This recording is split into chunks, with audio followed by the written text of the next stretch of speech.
Hello, hello. Welcome back to our Friday Night Live. I'm here with my phenomenal team, Dr. Phil, Coach Raymond, Lindy, Todd, Richelle, and Adek. And Richelle, I'll just meet you real quick so that Benoit can play. Now, before we jump right into the questions, let us know in the live chat and also in the comments down below, where are you? Where are you located today? And also, how are you doing today? We would love to know. So we are going to answer questions, and Todd will just quickly go through how we will take questions today. Absolutely. So if you guys could put 3 capital Qs in front of each one of your questions, and of course, as always, the super chats will take precedent. They will cut the line. But if you guys could put that in there, we would appreciate it, and we'll answer them into the order. And we promise to get to as many of them as we possibly can. Yes, absolutely. All right. Nice to see so many of you returning faces. Hi. I don't actually know, what you guys look like, but I'm sure you all are very beautiful and handsome. So thank you for coming back. Let's put up our first question and let's just jump right into it. All right, here we go. Thank you, Todd. Nav, welcome back. Thank you so much. 6 months carnivore/lion diet. I still struggle with cravings daily. Usually I get meat aversion and not feeling satiated after eating until I am full. Raymond, you're nodding. Yeah, I mean, look, you're on the lion diet. Lion diet is extremely satiating. You've been at it for 6 months, struggling with cravings. I can totally see that. I wouldn't be surprised if you were eating 1 or 2 meals. Mm-hmm. And what I would say is try to get 3 or 4 meals in just to get the cravings out of the way. That's the way to do it. You could try adding more fat, but I'm sure you've tried that. And the only thing that ends up is making you more meat averse. So the only thing that I can say is try to have more meals throughout the day, and then you'll see those cravings go down. Yes. Adek, any thoughts on this? I'm just wondering what kinds of what kinds of meat he's eating. The variety is on the lion diet is usually beef or lamb, and maybe a variety of cooking. How to cook your meats will help as well for the meat aversion. So use your Instant Pot if you have one, frying pan, air fryer, barbecue. That helped me get through the meat aversion during my lion diet. Oh, okay. Let me actually ask you, Adek, because you have experience with lion diet. I'd love to know first, why did you do lion diet? Experiment, because back then you were only eating beef and Raymond was doing ribeye, and I just wanted to try it out. You told me ditch the eggs, just do it, and then I did it. So that's how it started. Yeah, definitely good choice. I definitely got inspired by Raymond because I met him 5 years ago. He was on this crazy ribeye only diet because he learned it from Charlene and Joe Anderson, and they are some of the biggest OGs in the carnivore community. And then I was like, I don't think I can only do ribeye because I need more variety. So I did flank and beef short ribs, ribeye, ground beef, just all the different types of beef.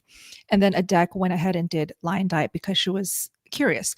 Yes. I ask this because with lion diet, you're asking for more restriction.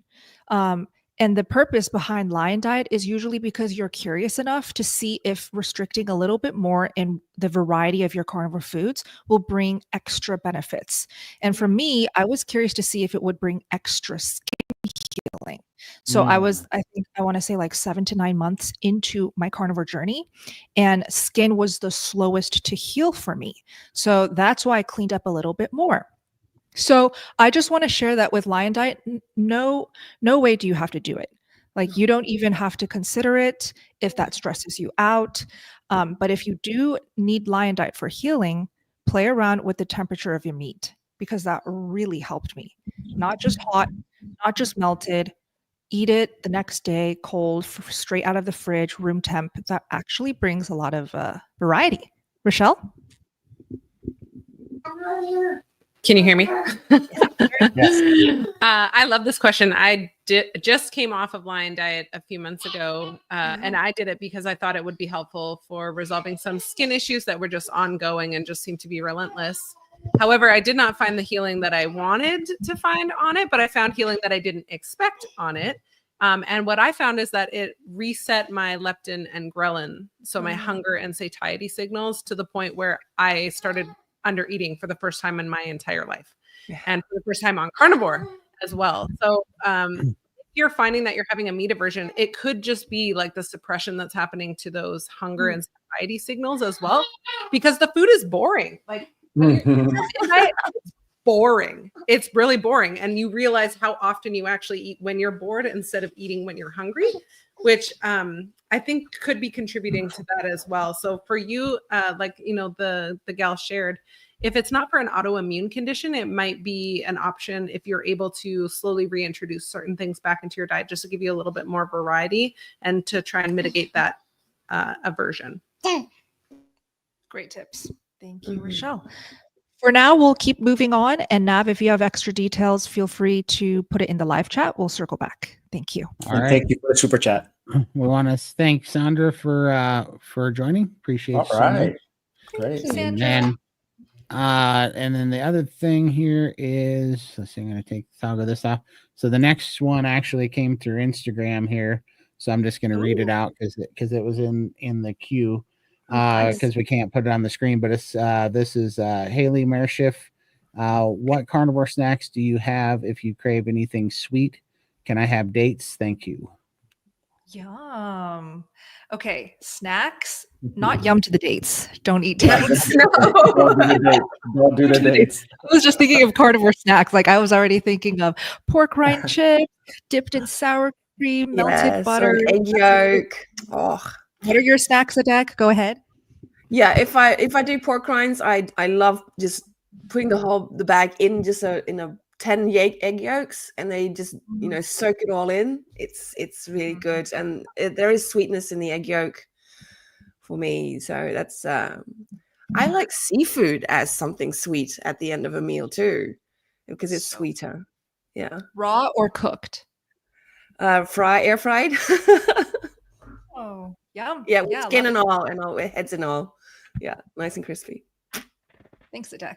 Let's just go around the table. Richelle, what's your favorite snack? Oh, I would say carnivore bars, which is beef pemmican. So that's like dehydrated beef with tallow and either salt or some sort of seasoning. They make a honey barbecue one, and I'm sure Bella's husband can attest to this. It's amazing. Or like a bowl of yogurt with a minced up carnivore bar in it. Nice. I really like that. I'm kind of a lady of simple taste that way, but yogurt or homemade ice cream with just cream and egg yolks. If you can handle vanilla, a little vanilla in there is nice too. But I find dairy super sweet, so those would be my go-tos. And Lindy. Oh, I guess I'm the odd one out because I don't snack. I just eat my meals. If I snack, it creates bad habits for me, and I don't need that. So sorry, I can't help it. They say the brown butter bites, people say they're really good for a snack. But for me personally, I don't snack. Thank you. Good for you. Todd. I don't snack too much either, but I do like the chomps, the meat sticks, or if I'm making something, I like to make carnivore quiche muffins, kind of. Oh, nice. So you take I just take like prosciutto, put it in the bottom of a muffin tin, and then I make a egg and meat and cheese mixture, and I usually put some pickled jalapenos in it, and then I bake those, and they're little tiny muffins with a crispy prosciutto-y bacon bottom on them, and those are pretty snacky. Yeah. Sure. Dr. Phil, what are your go-to snacks? Used to be pork rinds, but I don't eat them anymore. So I'm kind of like Lindy. I if I want a snack, I'll usually eat a ground beef patty. Exactly. And Bella, you've got me hooked on cold ground beef patties. I love that cold frosty fat and it's like a very inexpensive pemmican bar. So much cheaper than a carnivore bar, but there's nothing better than a cold hamburger patty. Agreed. Raymond. I can't eat snacks because if I eat snacks, like let's say it's jerky, it ends up being a meal. So for me, there's no snacks. Yeah. I'm either hungry or I'm not hungry. That's kind of it. No, thank you for being honest. Yeah, go ahead, Adek. Do you still make your egg pudding, Bella? Oh my gosh, it's been a while. The last time I made egg pudding is when my mom visited in LA a couple weeks back. And I just said, oh my gosh, your amazing cooking skills are here. Can I film some videos with you? Oh, wow. I will be posting them, and she will be cooking with me in those videos. So I'm very excited. Hey. Yeah. Yeah. Awesome. right. Let's keep going. Okay. Hello. Welcome. I'm doing carnivore Monday through Thursday, but back to carbs on the weekends.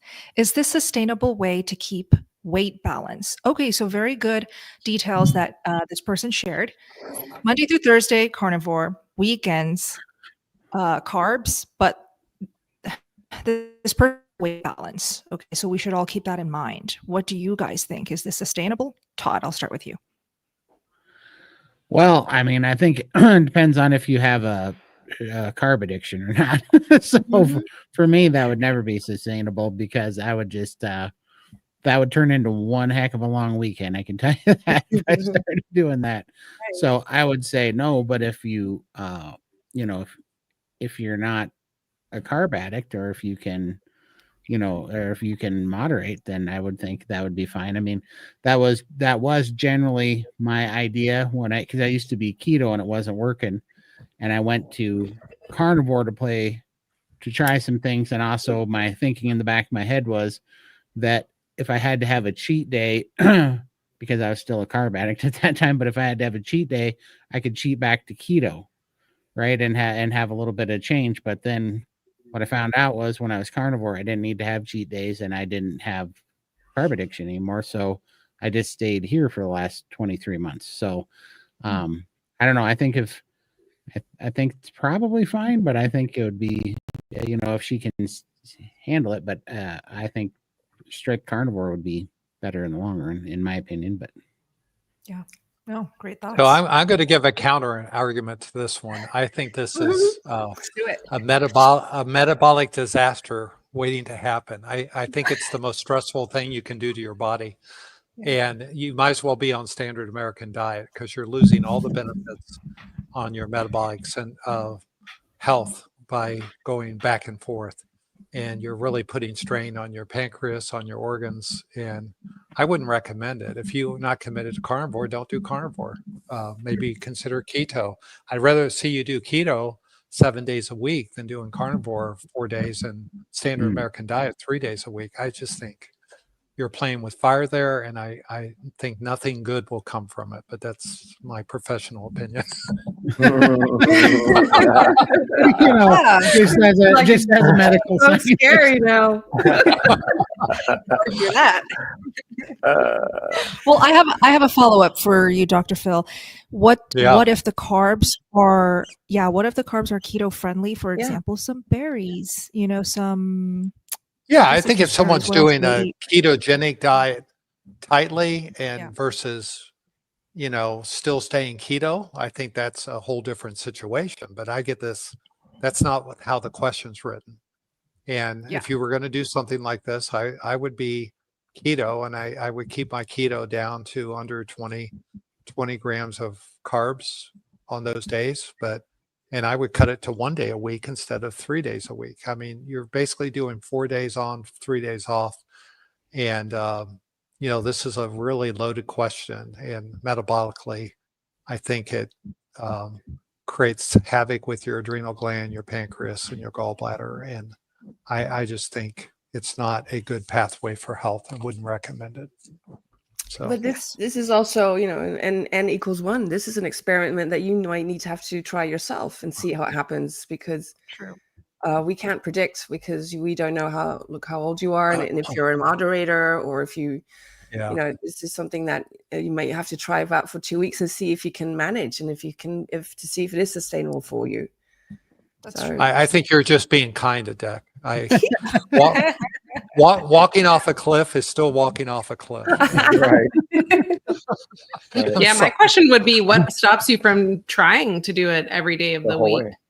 That would be my question. Is it like a fear thing? Is it a preparation thing? Is it, what society tells you? Like, let us know how we can help you with that, because we answer further questions around that.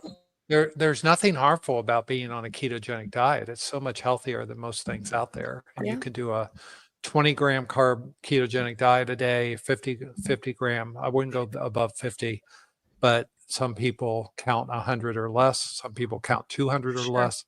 But if you really want to have those berries and carbs in your diet, I would say just do it more consistently. Your body will tune up better with a consistency of the types of food you're eating, and you're just doing maximum stress. It's like being an ER physician. You're in chaos for 24 hours, and you go home and try to relax, and you're not really relaxing because your adrenal gland's gone full boat.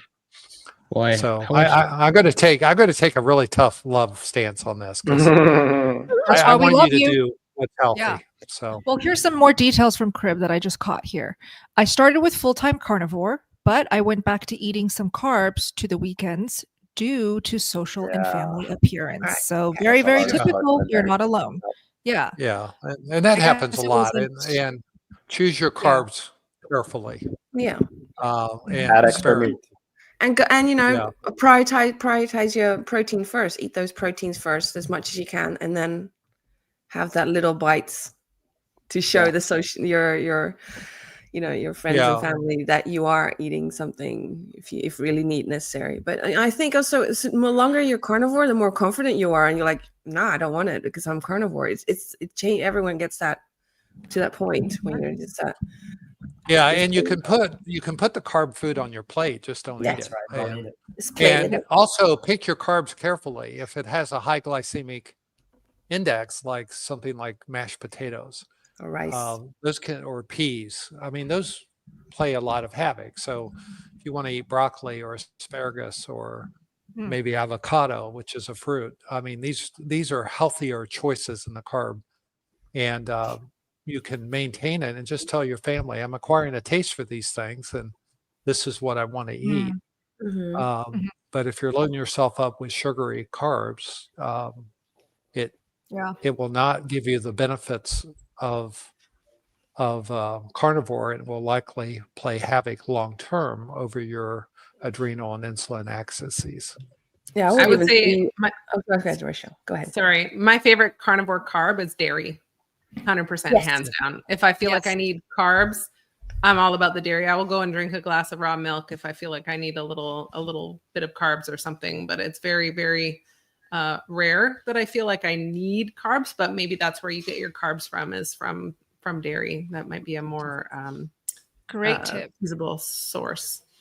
I want to share a curious experiment for everyone here. Okay, with the social and family appearances, do this.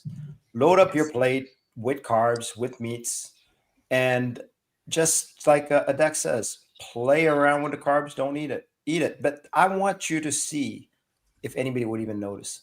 And I'll bet you no one will notice. That's right. So do that. Great tip. Yeah. And another tip for anyone who's struggling with this since the holidays are coming. When I was just dating my now husband, Max, and I would go visit his mom. This is a lot of pressure, okay? Because we were seriously dating.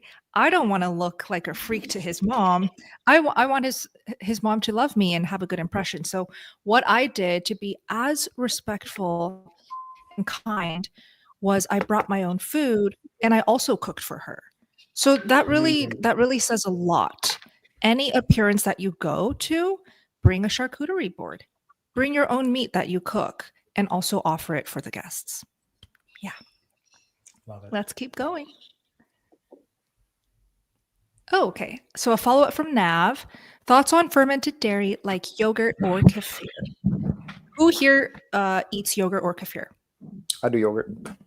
Okay. And so, I was going to say, you should answer about the kefir, Bella, because you're the kefir queen. Right. Now, right. real quick, everybody in the live chat, just help me clarify here, because I get comments every time I say kefir that I'm saying it wrong, but then when I say kefir, that I'm saying it wrong.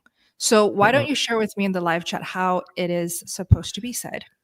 But I drink kefir every day, and it's really helped me and like my personal muscle building goals. And I'm not trying to look super buff or like a bodybuilder at all. My goal is to just feel stronger. And I know that like by working towards weight lifting and using dumbbells or going to the gym whenever I feel like it consistently, then this is really going to help me feel stronger and get healthier. And Kefir has really helped me feel like I can support these workouts. So personally, I have no issues with fermented dairy, especially if it is raw, unpasteurized. Richelle? I don't have much experience with kefir, however you say it. I actually haven't found it where I am in Texas, but raw dairy, I have access to raw dairy where I am here in Texas, and I go to town on my dairy. I make my own yogurt. I can make my own sour cream. I've made my own cheese before. I love it. I think the natural probiotics that come in animal milk, the prebiotics, the probiotics, the fat, the vitamins A, D, E, and K, it's just a nutrient dense food, obviously, because it sustains a life. It gives life to, a calf. When a cow gives birth to a calf, that food, that nutrition needs to go to that little one so that it can develop properly. And so it's a 3,000 pound animal at the end of the day that it's nourishing, but I just think it's a very complete whole food. And like I said, if it doesn't bother you, definitely enjoy it. I'm a big dairy fan, huge dairy fan. Yes. Raymond? I agree with Richelle there on that. So that I do have lactose intolerance, so I should be avoiding dairy. And I did do an experiment with raw milk, and I still have a little bit of reaction. It's not so bad. It's just gassy. It's just not fun to be around when I'm, doing that. So, but otherwise than that, I agree. It's a great way to build. It's a great thing to lean on. This is great to even increase your appetite. So there's a lot of benefits to it if you can handle it properly.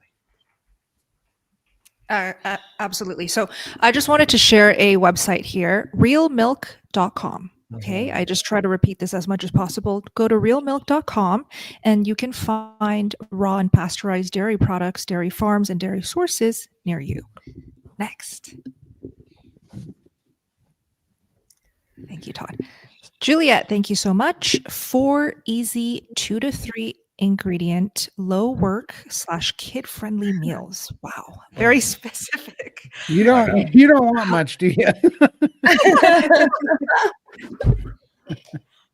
So I'll give one. Great. Chicken wings baked in the oven, naked chicken wings, a little salt on it. Put them in the oven at 400 degrees, turn them at 20 minutes and leave them another 20 minutes. And then if you want to give a dipping sauce for the kids that they might like, you can do that. But if they just eat them plain, they're pretty good, healthy. And that's only 2 ingredients. Cook them on a rack, use parchment paper, and it'll be easy cleanup. Great one. Richelle, how about you? Oh my gosh, my brain is like, I am feeding a little carnivore baby. Sorry for the noise in the background. I'm feeding a little carnivore baby. So I make homemade chicken tenders for him, which are just pieces of chicken breasts that I dip in egg and then ground up pork rinds. And then I bake those and he loves those. He'll dip those in butter mayo and he loves hot sauce. He's a huge hot sauce fan. So I ate a lot of hot sauce when I was pregnant. I get it. I think scrambled eggs are great. That's 1 ingredient. You can make it 2 if you want to add butter or whatever kind of fat. You could do like a taco beef with like a little bit of cheese and sour cream. That's a lot of fun. You can do a burger patty with an egg. You can do bacon wrapped or bacon baked egg prep. So like Todd was mentioning earlier. You can take your piece of bacon, put it in your muffin tin, crack an egg in there, bake it. I think it's at 350 for about 12 to 14 minutes, depending on how done you like your egg. Kids go bananas for those things, bacon and eggs. Bacon and eggs. Crispy bacon. Yeah, just crispy bacon on its own. What else could you do? You could do meatloaf. I just actually started making him little carnivore muffins, and you can make them animal based where you add a little bit of fruit to give it some variety, or you can make them completely carnivore, and they're basically like little mini quiches. So it's like eggs scrambled with some ground beef and a little bit of seasoning and some cheese. And he likes hot sauce, so I put a little hot sauce in there. And, like he like goes to town on those. I'm like, all right, carnivore bread. He'll go to town on those. Carnivore flatbread, which is eggs and cottage cheese whipped up in your food processor. That's a great one. I know you only asked for 4, but you're asking a lady who makes recipes every single day. Yeah. Like there are so many different recipes. 888 cake is great. 8 ounces of butter, cream cheese, and 8 eggs.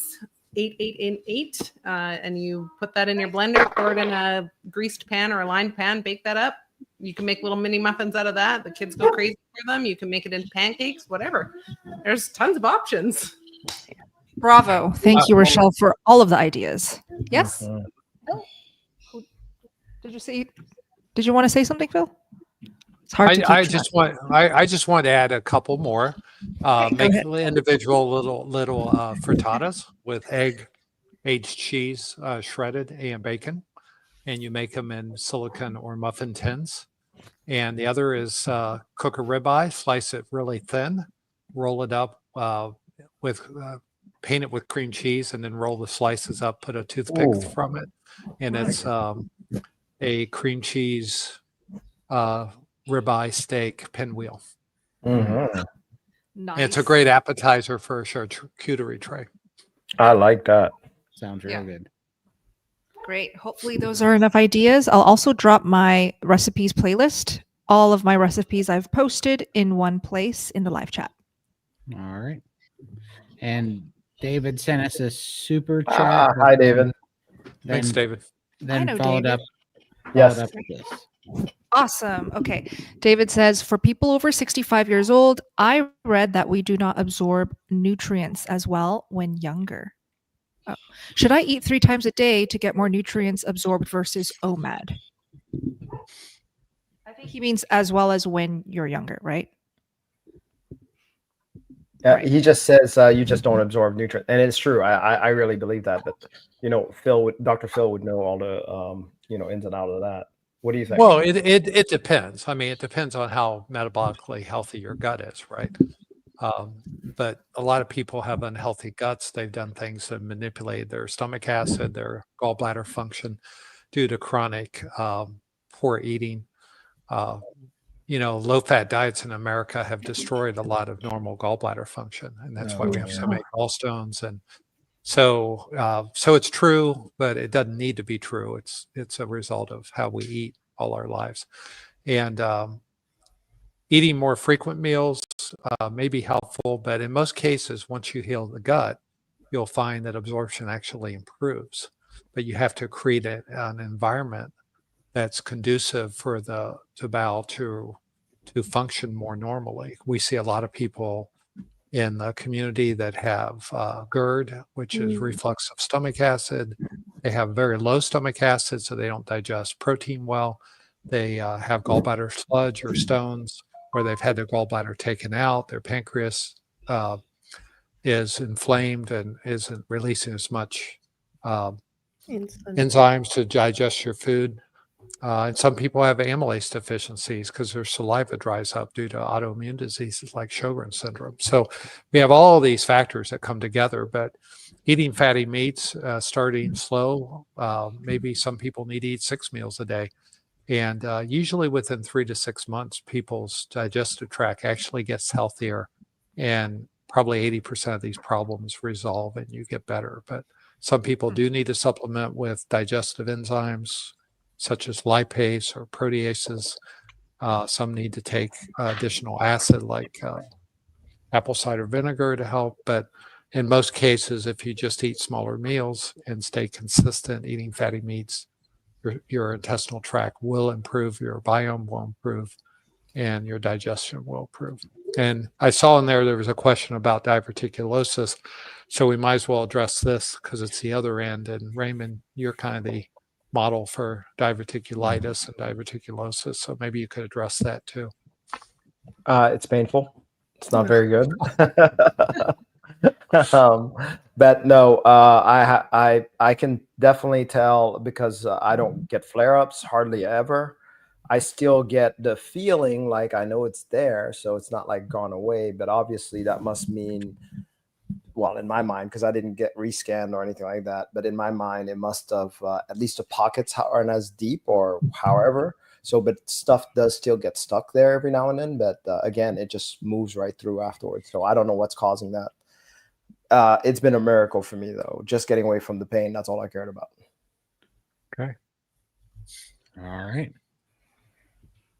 Perfect. Thank you, Michael. Can I eat lean meat and drink heavy cream for my fat intake? Heavy cream helps me with my sweet tooth, and I have a hard time eating meat fat. Okay. Yeah. Sweet tooth. Go I'm ahead. just wondering why it has to be lean meat. Oh yeah, okay, right. Okay, she's not eating. Okay, sorry, I got it. He doesn't eat like the He fatty doesn't like meat. the fat. Yeah, okay. Yeah, he has a hard time eating the meat fat, Okay. so he is leaning on the heavy cream for the fat intake. So lean meat plus heavy cream. You know that butter can actually be more effective for both. Yeah. Butter is not only a pure fat, it is much more satiating, and it's probably not going to trigger your sweet tooth like heavy cream usually does. For a lot of carnivores, maybe not for you, but try it out. Yeah, try out butter for sure. Richelle, any ideas? Yeah, if you don't like the taste of animal fat, you might want to just use this as a bridging opportunity. While you may be able to tolerate the lean meats and the heavy cream now, I love what Bella is saying about the butter. I think that that's a very good option. You could try ghee. You could also try trimming off the fat and then air frying it and just see if the texture changes enough for you. I'm not sure if you're the type of person who finds bacon too fatty, but you could like slowly introduce it, like, you know, cook your bacon to crisp and then the next time a little less crisp and like cut it up and like use it in something just to kind of get you used to that. You could do chicken skins. You can air fry chicken skins because then they're crispy. They don't taste like fat. And they're also full of collagen and other minerals. Egg yolks. Egg yolks, Yeah, egg yolks would be another great one. If you like egg yolks, you could do like an egg yolk pudding. Bella's got a recipe for that and it's amazing. I'm just thinking like to get that sweet tooth gone, eating enough fat is definitely going to be helpful for that. And I agree with Bella, like keeping the heavy cream in is probably going to keep that sweet tooth alive. You could also try changing the butter, like we talked about browned butter bites earlier. So that's where you cook the butter and it starts to turn brown. It starts to caramelize. And that for some people is like the most amazing dessert ever. So just some options for you to kind of consider, and hopefully that's helpful. Yes. Okay. I wonder how many of us avoid heavy cream. It inflames me a lot, and I love it, but I pay a price when I have it. So I see a lot of people in the chat that have osteoarthritis, psoriasis, and I just say usually those folks have to eliminate dairy completely. And the only dairy I can eat is aged cheese. Anything else I eat just flares up everything. Yogurt too? Yeah, I just don't eat it. I can't find one that doesn't have a lot of sugar in it. So. Oh, right. All right, yeah. Alexander. Yeah, go ahead, Adek. Sorry, just another thing. This is maybe, broken record, but if you want to get rid of your sweet tooth, you might have to have more meals. More like meals. For More sure. meat. Yeah. More meat. Yeah. You might not be eating enough. Yeah. Okay, I was going to say Alexander Farms for a good yogurt brand in any grocery store. It is pasteurized, not raw, but it is very, very good ingredients and not that much sugar. There's a reason why we are talking about fermented dairy as opposed to like fresh dairy. Heavy cream is not fermented, whereas kefir or yogurt is, and that might be a little bit less problematic when you switch to those. Butter is better than milk because butter is pure fat. Milk has a lot of carbs. So hopefully you have some info to work with now. Keep us posted, Michael. Hopefully that helps. And heavy cream is also ultra pasteurized, which is problematic. Okay, good to know. Unless you can get it raw. Yeah. Yeah. Exactly. Good luck. Have you found some? Yeah. Oh wow. Have you heard? My raw dairy guy really comes Oh, through you're right for there. me. Okay. Wow, that's Right. awesome. Oh my she's going gosh. forth. Wow. Yeah, if you have an Amish farmer in your neck of the woods, that's a great place to get raw dairy. Yeah. But how about sour cream? Isn't that fermented? Or It no is. anymore? Okay. Is that fermented? Interesting. Mhm. Okay. Yeah. Hence Wow. sour. Yeah. Nav, thank you again. Reason I asked about fermented dairy is because it is not recommended on carnivore. Oh. Really? Okay. Oh, So I wanted to know if it's okay for me. I do have IBS. Dr. Chafee said said try it because I have not got relief on carnivore yet. Okay. Well, We actually don't. I'd say try it too. We actually don't mind having fermented stuff in our carnivore way of eating. Right. I would say all of us here are in support of incorporating fermented dairy. So we Yeah. approve. We support it. Do we remember what Nav wants relief from? Is it the meat aversion that he asked? Yes, meat aversion. The meat Okay. aversion. Well, Yeah, that's that would definitely help. going to give you relief. Yeah. Yeah. Yeah, and I wanted to say I had meat aversion for a while, and So did I. that you did this YouTube video, Bella, called your 10 favorite top 10 ground beef recipes. Mm. And I just went through those. I mean, you did like some kind of shrimp paste in there, and frozen Yeah. hamburger or cold hamburger, and hamburger with egg in it, kind of egg drop soup type. And I just went through your recipes, and by the time I finished all of those, I did 7 of them, and my meat aversion went away. So Oh, nice. ground beef, Wow. those recipes cured. I mean, I was really concerned because I had eaten ribeyes for 9 months straight, and I couldn't even put a ribeye in my mouth. Right. And This could be a And, good protocol. Like if you have meat aversion, follow Bella's recipes. There you go. I love Oh. that. I love that. What a great Wow, idea. I'm honored. I still haven't tried your pancakes yet. Who's tried Bella's pancakes? They're awesome, and my family loves them. So that's our Sunday morning treat. Yeah, we do a family pancakes. Oh my my God. goodness, I have to try those. Highly I recommend. thank you, Lindy. So I get a lot of story tags over on Instagram of people trying out my recipes, and it used to be the most popular story tags that I would get tagged in. It used to be egg pudding, my mama's egg pudding. Now the pancakes have completely beat the egg pudding. I get pancake tags like every other day, and I'm telling you, that stack of pancakes these people make, Japanese souffle, so fluffy, so beautiful. Yes. So yeah, the very, very fluffy. If you guys want to treat a little dessert pancake, yeah, it's a good one. Try it out. Okay, let's keep All going. right. There we go. Hi, Marilda. Okay, this is for Dr. Phil. I just spent a few hours listening to your interview with Richelle. Wow, yay! We That need was to link this week. that. Just came out. Bravo.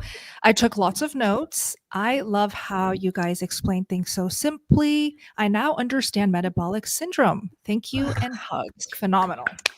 Yeah. Great work, Richelle. Good job, Dr. Channel. Great job Thanks putting for that out there. watching. Appreciate you. Yeah, we really appreciate that. We really enjoyed just chatting to each other. We kind of did a Joe Rogan format where we just kind of chatted, and I think it worked out really well.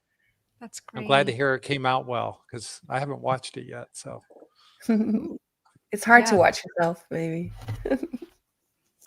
So go support Richelle's channel. She posts fantastic interviews there. Richelle, if you don't mind linking it to all of our channels in the live chat. Okay. Hi, Diana.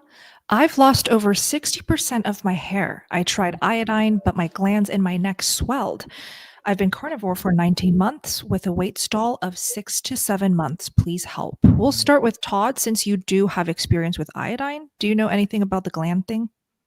I don't. Especially not hair related. So my hair actually came back or started growing the most when I started eating a lot. Eating a lot more and priming, and then especially when I did the 2-to-1 fat to protein ratio, that's when my hair started growing back.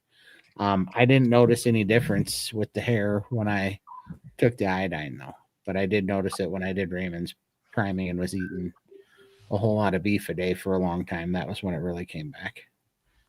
Yeah. Okay. Thank you for your thoughts. Let me pass it off to Phil. Dr. Phil, if you don't mind. Yeah, I honestly, I'm trying to connect all this hair loss and swollen glands in the neck, and I'm not necessarily connecting that to the iodine. So I'm not quite understanding what's going on with you. Usually hair loss occurs after some event in your life. If you've been carnivore for 19 months, I guess I'm worried that you've had some event. Do you have a cat? Because a lot of people have cats and they get cat scratch fever, and they think that's a song by Ted Nugent, but it's actually a real condition that causes lymph gland swelling. And it's an infection. And if you do have cats, I would be concerned about that. It's something that's treated with a 14-day course of tetracycline. And if you don't have cats, I would probably see your doctor, because I don't like swollen glands in your neck. They usually indicate something's going on, and I can't think of anything carnivore or iodine related that would cause that. So I'd be thinking about low-grade infections. And I'd also want to know the condition of your scalp. So I wouldn't relate it to the iodine necessarily. Richelle has a comment. Yeah, go ahead. Just a thought, just want to put this out there. Obviously, I greatly and highly respect Phil's opinions about this as a retired MD. Dr. Elizabeth Wright talks a lot about this, that sometimes what can happen when we take iodine is like things can kind of like swell up, and it's because the gland, the thyroid, which desperately needs that iodine, can kind of swell to try and intake more. So some people notice that their body gets, like fibroids get worse, the thyroid gets more sensitive, and it's just because it's waking up, things are coming back online, and the body's just trying to open up the iodine receptor. So it might be detoxing the heavy metals, and you may need to do like I think she has a protocol for like a salt flush or something like that, salt loading, I think it's called, which can be helpful to get the iodine into the receptors to get all the heavy metals and halides out of your system that may be blocking those receptors and causing that inflammatory response, if it is related to the iodine. But like Phil said, we don't know. There could be some other things going on, but that might be something for you to look into. Yeah, and the thyroid is right here at the front of your neck. So she would be talking swelling here. If you're talking swelling in your what's called your cervical lymph nodes under your jaw or here, that wouldn't be from the iodine. But you're absolutely right with the thyroid responsiveness, because you're absolutely right on that. But when I hear glands in the neck, I think more of swelling in the sides of the neck. So, and that wouldn't be related to thyroid. And the hair thing is just from what I've observed, being carnivore for the last couple of years, hair loss is often related to eating too little protein and what you were doing a couple of months ago. So if you've been chronically under eating protein, that can definitely lead to significant hair fall for a lot of people. So I'm hopeful that that's helpful. You may want to come and check us out in the SBG and try Raymond's priming protocol, because a lot of people see their body turn around and their hair just goes again. Like even Mr. Todd can talk about how his hair is starting to sprout. Maybe Todd wants to share about that a little bit. Well, it's a little disturbing actually, but yes, my hair is growing back. It's just I've been bald since I was 18 years old, so now I look like one of those Mattel dolls or something that went through a house fire. So little patches are growing back in. Oh my gosh! But it is growing, and my eyebrows grew back, and that was from hyperthyroidism, but my eyebrows came back. So, but that happened when I was priming with Raymond. As much as I was cussing him, I was still a little bit hopeful, because as miserable as that was, I was growing my hair back and things were healing. So I definitely recommend SBG priming. Remember that we had a member who was annoyed that she had the legs on her hair were growing back, so she had to shave.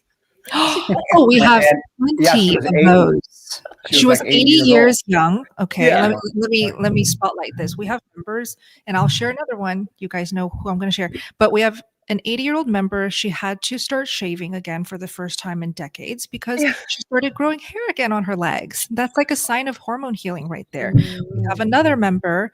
What's her age? I cannot remember exactly. 62. 62. 62. And yeah, she thought she was in menopause. She regained her period back. That's incredible. Not necessarily wanted by a lot of women in that age category, but it's just phenomenal. What a great sign, you know? So look at that. I didn't know we can do this little banner thing. So I think that's very cool. I'll just put it up for a couple more seconds. Wait, do you guys see it or is it just me? Yes, we Yeah. know. Okay, great. Yeah, so the clickable link is also in the description box, guys. If you need actual guidance and community support, Steak and Butter Gang is where it's at. Let's keep going. Right on. I don't think we've done this one yet. Remind me if we have, but I don't think so. I don't think so. Yeah. No. Thank you, Beck. Have you experienced an increase in saliva production on carnivore? Only a couple months in, not drooling, but just a bit more saliva. Curious. That's a great sign of your parotid glands and your healing. And you probably were developing some. There's an autoimmune condition called Sjogren's syndrome, where your tear ducts and your salivary glands dry up, and so people that are heading towards Sjogren's will notice a decrease in saliva.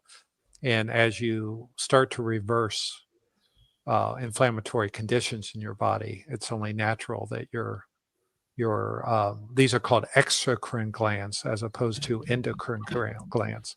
There are things that secrete, like your tear ducts, your saliva glands, and your sweat glands are exocrine glands. And they literally get healthier because you're reducing the inflammation. So not only is that great news, but you may have averted something even worse that was developing. So cool. Wow. Todd, did you want to chime in?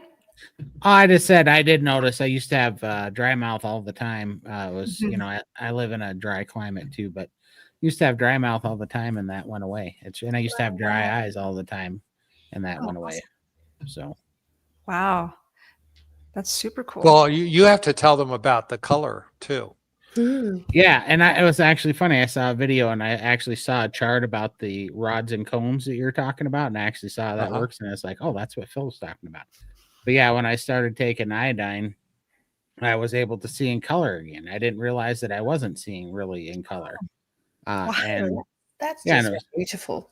Yeah, your cones, which are your color receptors, are iodine dependent. So your rods, which pick up the intensity of the light. So as you lose, that is mediated through a chemical called rhodopsin that does not have iodine in it.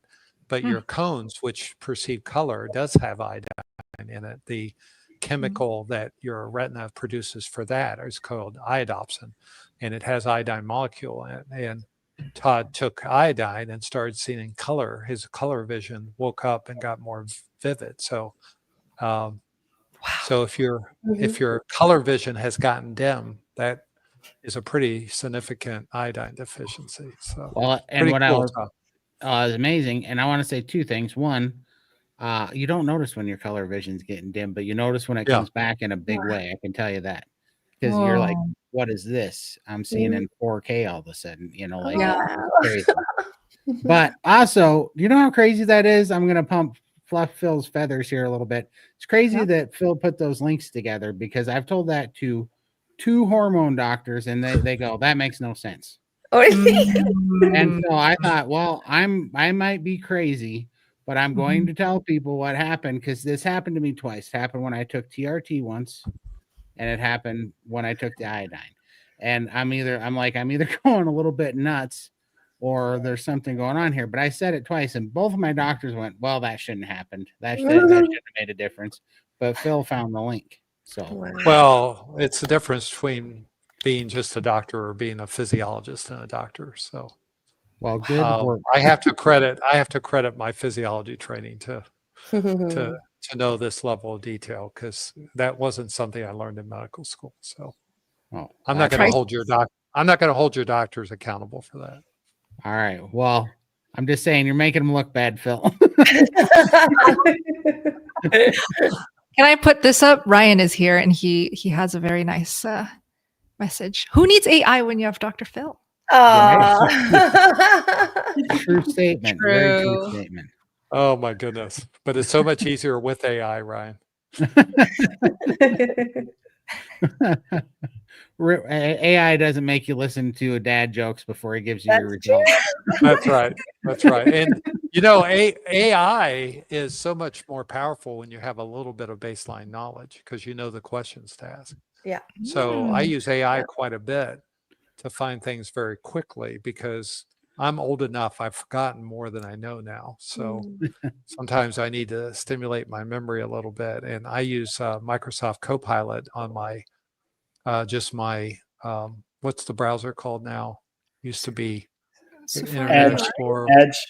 Edge, Microsoft Edge. And Copilot is always available. There's a little icon at the top. And I pulled a really nice summary off of AI for Todd and sent it to him. And it's a great way to do literature searches really quick, but you still got to have enough baseline information to interpret what they're saying. But it's really a great tool. I would have probably stayed practicing medicine if I had tools like AI. Amazing. I actually was a speaker at the first medical AI conference ever. Wow. About Really? 6 years ago. So yeah, I was getting into AI when I retired. So 18, probably the last conference I did a major talk at was the Med AI conference out in San Diego. Awesome. Or actually it was LA. So when it's are we fun going to stuff. nominate Dr. Phil for RFK's Make America? I actually would prefer to be on Doge. I think cutting out nonsense on Doge, the Department of Government Efficiency. That I mean, can you imagine working with Elon and Vivek? Yeah, I mean, that'd be awesome. I mean, those are the two smartest guys. And Vivek did a talk to a group of lawyers last week where he talked about his company, which was a biomedical company. And what they did was they built a company to buy patents of drugs research from the big pharma companies that had been abandoned. And they paid like a couple $1 million for a $20 million research project for one of the big players. And it was actually a complete write-off.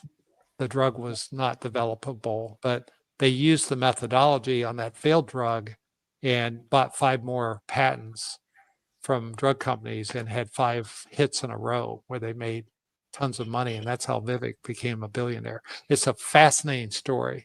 Wow. And he was telling about the importance of taking risk and not worrying if your first risk fails miserably. Learn from it and move forward. And that's how he went from basically made his name by buying failed biomedical projects from the drug companies. Because he said they have these niches, and when a niche hits, they shift all their research and go with this new niche. Like years ago, it was the statin. So everyone converted everything to statin research. And then it was Alzheimer's research. And everybody was putting money in Alzheimer's. It's like the drug companies chase acorns like squirrels do. So there's a new shiny object over here. So they shift all this money over and they abandon these existing projects. And he bought them up for pennies on a dollar. So anyway, that's what we should do. We should find opportunities to take nutritional companies and reinvent them. Love that. That's awesome. Let's see. I want to say one thing real quick. Am I correct in saying we have about another hour left? I just want to make sure.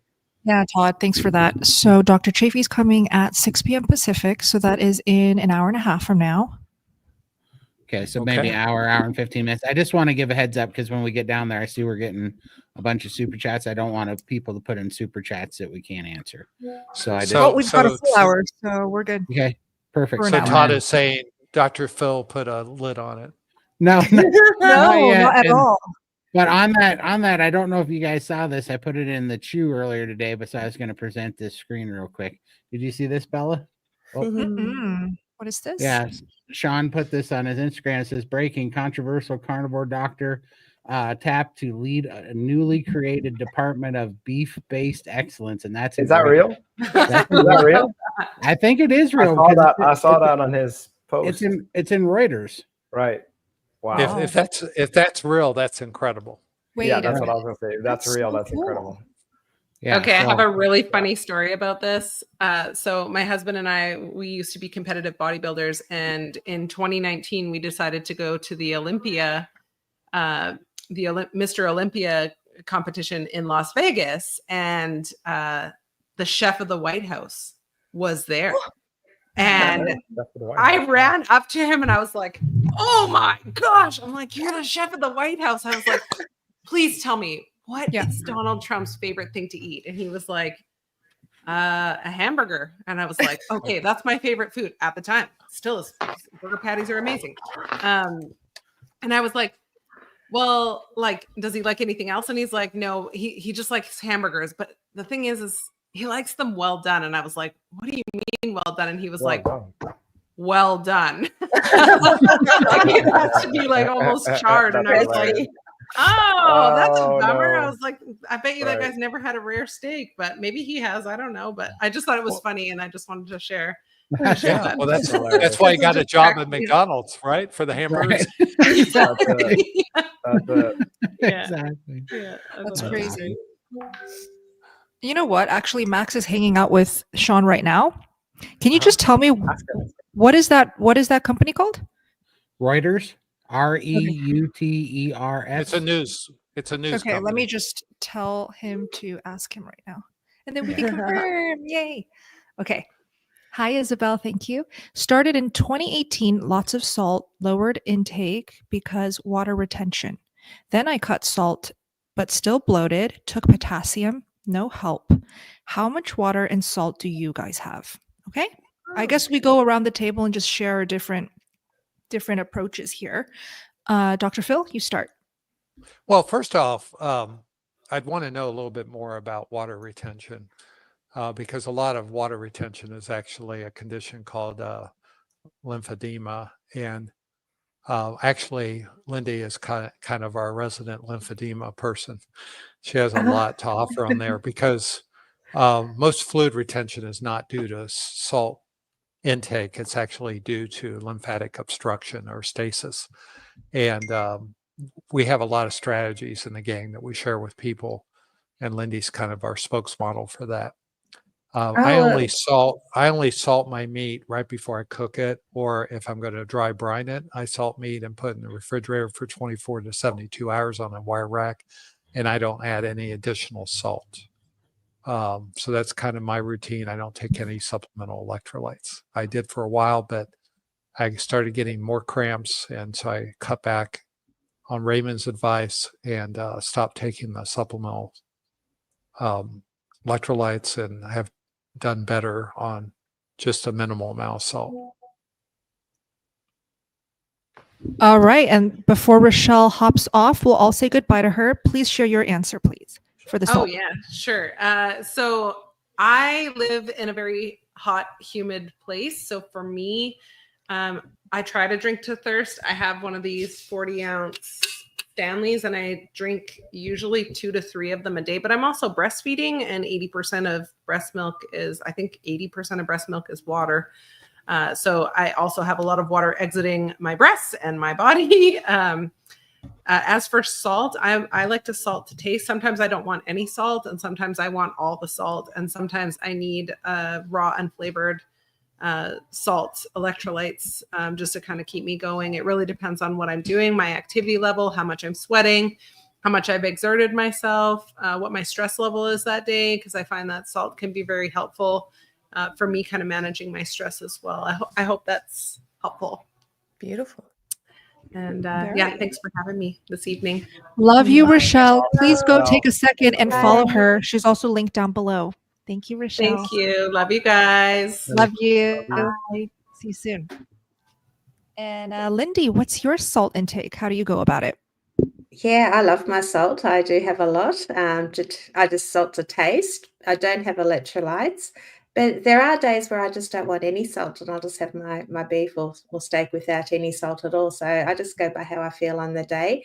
I don't find that salt causes more fluid in my body, whereas I think for Todd and Michael it does for them. So they've kind of cut back.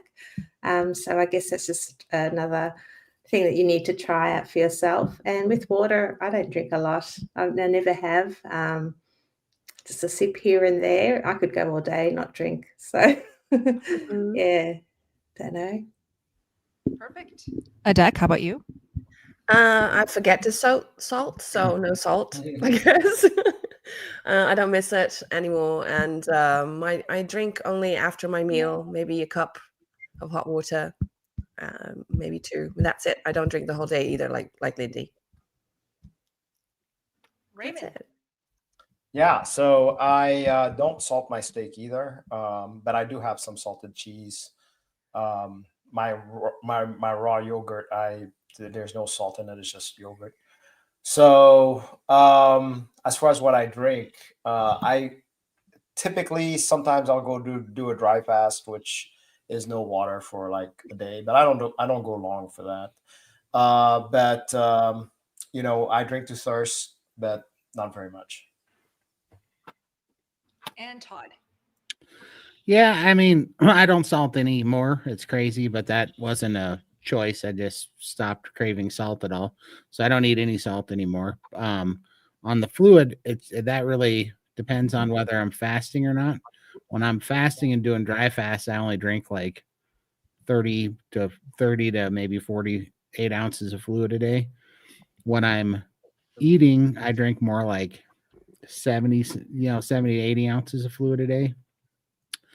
Right now, I'm drinking a little bit more than that, though, because I'm having a little bit of a kidney stone marathon this last week. But usually, so I don't know, I'd say usually around 80 ounces on the high end and 30 ounces on the low end if I'm fasting. And that all got better when I started dry fasting. When I started doing dry fasting, just my taste for salt went away and my electrolytes seemed to balance themselves. And I just require less fluid now. So. Yeah, and I'm currently no salt, but except for when I'm having my dairy products. So usually the salt is in raw cheese that I'm eating. In kefir, there's no added salt.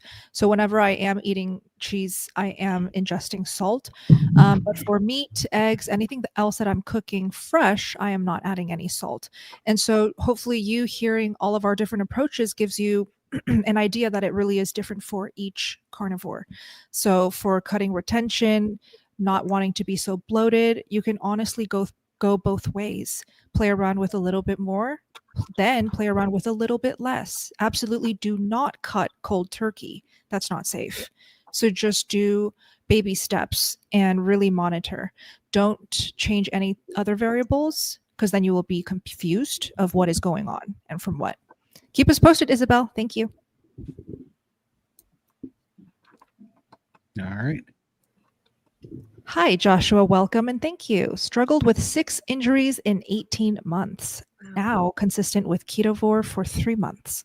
Recovering from frozen shoulders. Any tips or just time/physical therapy? Raymond, your thoughts? Chiropractor. That's my thought. So frozen shoulder.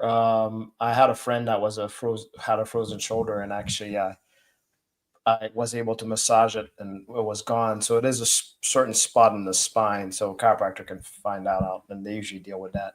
But what I can say is, yes, I've had real bad issues with my mid back and my neck. So I've actually got a straight neck. That's proven from X-ray, which is not good. It's supposed to be curved. But with and it used to bother me. But with carnivore and time, just I hardly notice any of the issues I used to have. I wouldn't recommend carnivore and and priming. Yeah. And I love my osteopath. So that's yeah, also another osteopath. option that you could try. Talk a little bit about that. So what are you doing with your osteopath? Mine, he doesn't even want to know what your issues is. He just lies down and he tries to just I need, just straighten out the knots, and he goes really under the muscles in the underneath, and it hurts sometimes, but then it's so much relief after that.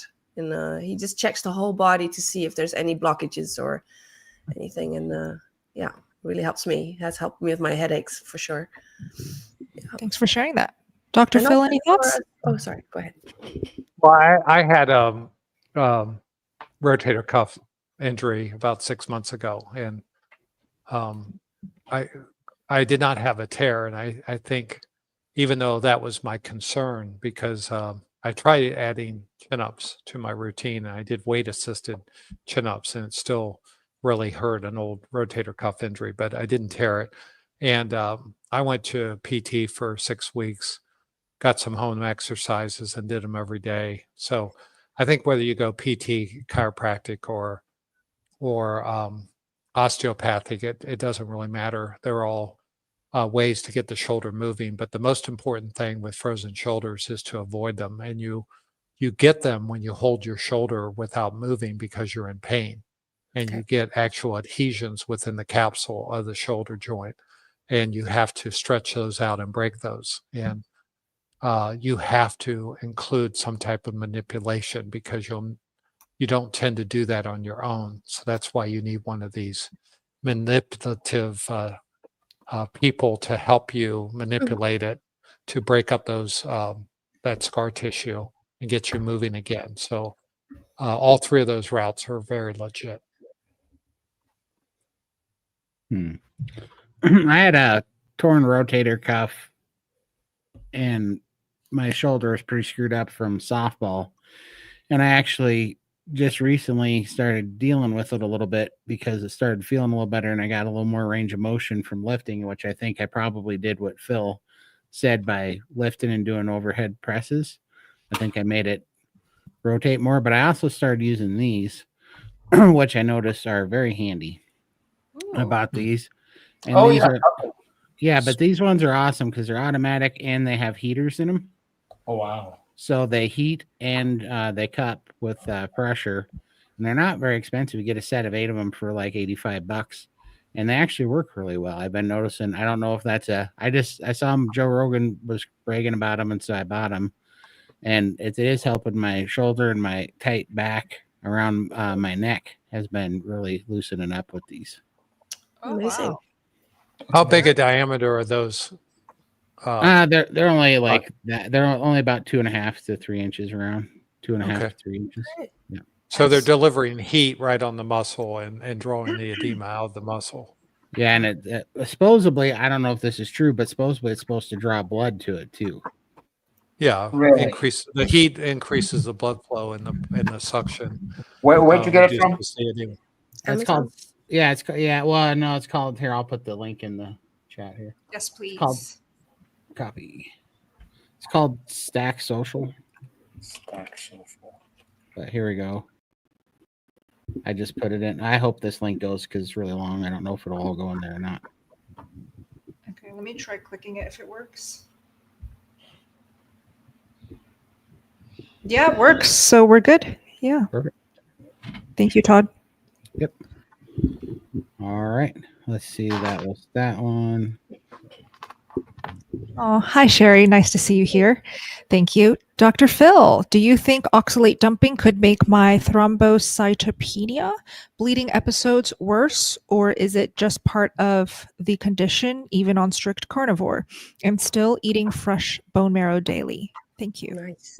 Yeah, sure. I'm glad you are eating the bone marrow. That is really the nutrients you need for your low platelets. And I don't know of any association with oxalates affecting your thrombocytopenia, but when you have oxalate dumping, you might get a little more hemorrhage of the skin when your platelets are low.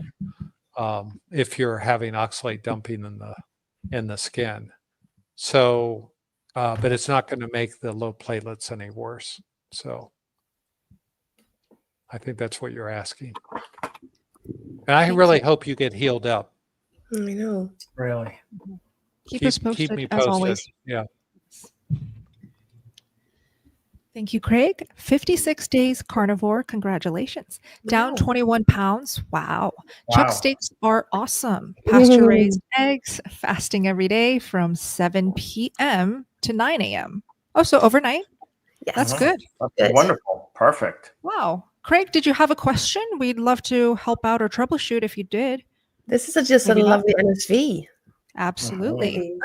Yeah, what a great protocol he's using. Chuck steaks are fairly inexpensive. They are. Getting the good pasture raised eggs. He's doing a 14-hour intermittent fast every day. That's such a great example of how to do carnivore on a budget, and you're getting great results. A pound every 2 days is essentially pretty darn good. So you won't get that forever, but that Doing is such great. a great Doing example great. for people. Yeah, fantastic. Thanks for sharing, Craig. That's awesome. Amazing. Thank you. Oh, for Todd, please talk about kidney stones and how to avoid. Aw. Oh my God. Go for it, Todd. If I knew how to avoid it, I would be avoiding it right now. I promise you that. Wow. So I don't know how to avoid it. If you have a chance to do it, don't, because they're not fun. And I don't know. I mean, they are the most painful thing that I've ever experienced. And I did the third one yesterday. And I don't enjoy them. However, I think it's just happening because I think I'm basically detoxing. I think my kidneys are just dealing with it. I did start having a little bit of an epiphany of what might be happening. I was going to ask Phil if this seems crazy or not, but I sleep on my left side, and I'm down 310 pounds from where I was 23 months ago. Wow. There's a lot more pressure on things that I've never felt before. Like I can push around on my abdomen and I can actually feel like pressure on my organs. I can feel pressure on muscle. And I'm wondering that if possibly being down 300 pounds of weight, I just noticed that all of a sudden when I have different pressure points now that hurt when I'm sleeping, or they get pain on them. Like my hips hurt. I feel pressure on my stomach and my rib cage and stuff when I'm sleeping that I never had before. And I'm almost wondering if I'm putting a little bit of pressure on my kidneys for the first time, moving them around a little bit and causing some stuff to break up or something, because man, right now you're right. They're full of gravel for sure. Yeah. In fact, the first stone you passed, didn't I tell you it was probably going to be gravel? Yeah, you did. Yeah. So the phenomenon here, by the way, I understand all the symptoms you're having by feeling your body different because of the way you're lying. Definitely. And that's all signs of your body getting more circulation and more health. It's not the reason for the kidney stones, but interesting theory. Most likely your kidney stones have been there. They're probably calcium oxalate. As your body's getting healthier and you're getting inflammation out, the stones begin to shrink and actually dissolve. And that's the good news. The bad news is they get small enough to pass through your ureter. And these stones are basically specks of sand, and they have to go somewhere. Todd, you want to describe what one of them looks like, since you saw one of them? Yeah, I couldn't even believe it was it. But I mean, it's like it's about the size of a pencil lead, like a tiny little shave off of a number 2 pencil lead is all it is. It feels like it's a white hot ball bearing the size of a golf ball covered in shards of glass dipped in battery acid is what it feels like. But it's not. Yeah, think of it as an asteroid the size of a grain of sand. So it's very ragged edges, but it's very, very tiny. The ureter is very, very small. Yeah. And so you have this intense contraction of the ureter trying to move that stone out. And that's what causes the pain. And you get release of substances called prostaglandins, which cause even more contraction as you're trying to, which may tighten up the ureter and make it harder for the stone. So I told Todd we use a drug called indomethacin or Indocin, and we use that to block the prostaglandins. It's kind of related to aspirin. type of drug, and it's works really well for kidney stones to get the ureter relaxed a little. Once it passes from the ureter, which is a connection between the bladder and the kidney, it goes into the bladder, and then it passes through your urethra into the outside. But the urethra is about 4 times bigger than the ureter. So if it's made it into the bladder, it's going to pass through the last channel pretty easy. But they're very, very painful. And this is the price we pay for our eating for years and years and years. Lots of oxidants. That's a fact. It feels like your kidneys and your testicles crawled into your stomach and having a fist fight, and both of them are losing at the same time. And there's something standing on your bladder and kicking you in the back while it's going on. Oh like, my gosh. it's the craziest thing. And I always tell people it's God's revenge on guys so that we can sympathize with women in their labor. Do women not pass kidney stones? Is it just no? less common? They get kidney stones, but a lot less frequent. See, Gotcha. So to answer the question, don't do the standard American diet as your best bet, I guess, to avoid kidney stones. Wait for that. It's those spinach salads you ate all those years. I bet, you know what I bet it was? You know what I was thinking about this, because I remember this is like 15 years ago, but I had to pull like 2 36-hour shifts at work. One time we had 2 emergency service calls, and one of them I had to drive across the end of the state. Yeah, I was living off of, at the time they were called these NOS energy drinks.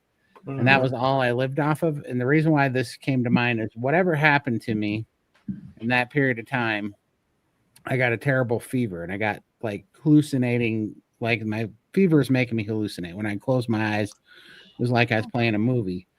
But I fought through this super high fever. But what happened after that fever and all those energy drinks was I got up and I had cold sores in my mouth from this fever, like fever sores in my mouth. I got up and I was looking in the mirror, and I had made it through all this without going to the hospital, and it was pretty bad fever. And I got up and I was standing in front of the mirror, and my throat started to swell, like you could watch it getting bigger in the mirror, and it got as big as a softball.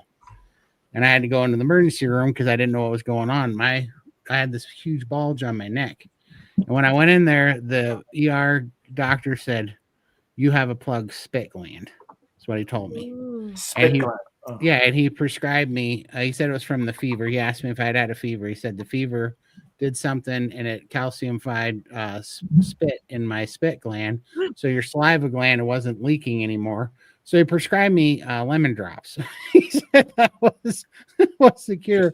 But I was wondering if it was from all those energy drinks, if they whatever, because they're kind of like a citrus flavor. If it, I don't know if it had and it had all the energy drink calcium crap and stuff that was in them. And I drank, like 20 of them in that week to stay awake because I pulled 2 36-hour shifts. But I was wondering if it was something like that around that time. Made some deposits. Who knows, Todd? You were so unhealthy. You're just a miracle that you're alive. So that's a fact. If carnivore can do it for me, boys and girls, oh my goodness, wow! I'm glad you're here, buddy. I appreciate it. The odds weren't looking good for a minute. I hope all our audience realizes how much fun we all have together. Yeah. Always. I mean, the fact that Todd is here, cracking jokes, smiling, I cannot imagine the pain that you went through. It was not good. I wouldn't wish it. But I think we should try. They say the CIA has like those heart attack guns. I think they need a kidney stone gun. There would be zero secrets. Torture you a little bit, right? There would be no secrets after that. All right, Alex, thank you so much. One, leg cramps killing me at night. What to do?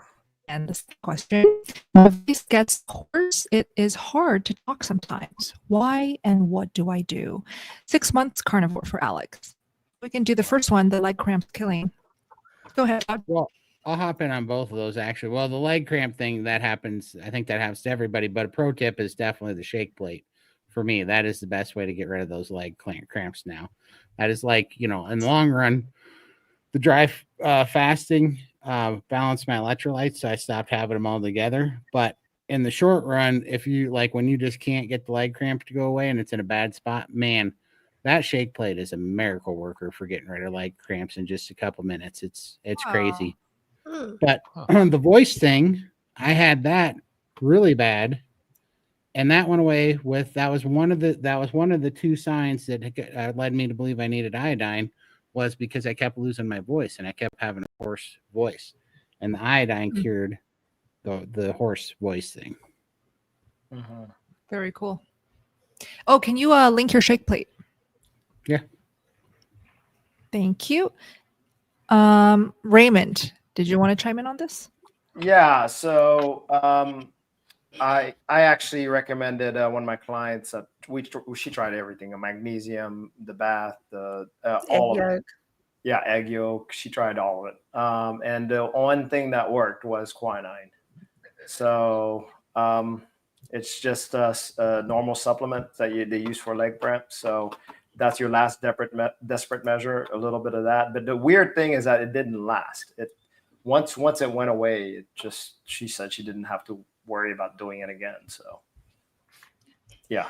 And I'm still with the mouth taping. That helped me so much. Yeah. Breathing through your nose. With the leg cramps? Yes. With the leg cramps. Your microphone, Bella, is not working very well. We already got feedback on that one. Okay. Is it better now if I'm closer or no? It might be your internet. Yeah. Oh, okay. It's probably my internet. Yeah. All right. Okay. Hopefully that helps. Then let's keep going, I guess. Okay. Yeah. And if I'm too choppy, somebody else take over and read the questions. I don't want to mess up the Q&A. Is it choppy or no? Yeah, it's still choppy again. So okay, Phil, Lindy, you read. I've got it. Phil, Yeah. can losing big weight cause lower back pain due to reduced stability? I've had occasional sharp jolts, spine realignment. Actually, I don't think I'm the best person to answer this. Raymond, how would you answer this? I think I can kind of comment on this because so my back hurt. God, so many things went on when I was losing weight, but I don't even think it's just the fat around the spine. I think that there's something that happens. My posture was so bad, and my hips were out of alignment. My toes pointed out. My back curvature, my spine was all screwed up. And the craziest thing happened, even when I got the first 150 pounds off me, everything straightened up. It was really weird. But my posture, I don't know if it was from getting stronger. I don't know if it was from getting rid of inflammation and swelling. But that was a very sore process. That was 6 to 8 months of sore back and not sleeping well and weird pressure points and stuff. And at the end, I'm about 1.25 inches taller than I was when this happened, and everything squared up. And now I walk so much different, which I know that I would just from losing the weight, but I'm telling you, it's more than that. It's my skeletal structure is squarer, if that makes sense. My toes point straight forward where they used to point out to the side before. My hips were kind of rotated out before. And the curvature of my spine is way flatter. And that happened. I tried to tell somebody that I told to get the same bed that I had that might happen because it was really painful. I thought my mattress was hurting my back, but it was actually just everything straightening out was not very comfortable. But now it's great, and it's totally different.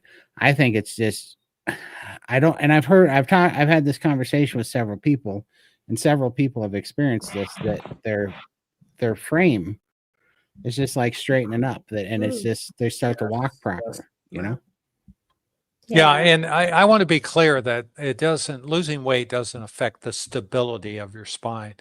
And I think Todd gave a really good testimonial of why you could have more pain due to the mechanics of your back changing. But it's not related to anything that's going to make your spine unstable. Your spine is bone connected by ligaments and the small strap muscles. And that's only going to get healthier, as Todd described. But as your body's recompositing, you may notice some structural changes, which can cause aches and pains, some bursal swellings, like everything you said, Todd. So I thought you did a good job with this. But I want to reassure that your spine's not going to become like a wet noodle. It will maintain its stability and get stronger. No, and it definitely, I feel like I actually have no pain now, where I always had stiff muscles and stiff back, and the way I'd walk would cause, I mean, obviously a lot of it was the weight too, but the way I'd walk would just cause so much pain in my hips and knees and stuff, because I wasn't centered over my own weight, because everything wasn't square. And now it is. It's really quite amazing. To me, that was actually one of the big miracles that happened through all this. I was like, wow, that's really different. Yeah, well, your center of gravity is going to change as you lose weight and have body composition. So it's only natural that you may have to do some toning or some strengthening exercise, especially low back. So, but you shouldn't worry about being unstable. For sure. So next question. Can you guys hear me better or no? Yes. Yes. Oh, great. Says, Yeah. Oh my gosh. Braun says time to watch the the Right, fiasco. the fight. I know. Is that starting Don't now? You're gonna lose a lot of people. no spoil alerts or whatever you call them. Spoilers. Yeah. Yeah, and I found, Bella, that if you close down extra apps on your device, thank you for that. you'll get. Let me try that. I can't even pull up an Internet Edge. If I do, I hear hear all of you going choppy. So StreamYard takes a lot of bandwidth. Thank you for the tip. Okay. Okay. I love what Carnivore is doing for my body, but I don't love what it does for the smell in my apartment. How do you prevent this? Oh, that's such a great question. Yeah. I have my air fryer outside. That's literally what I do too. My air fryer is right outside. I only cook outside now. Don't cook inside. Cool. Yep. Well, I invested in a smoker, which is outside, but I open the windows because I love the smell. So. Oh, right.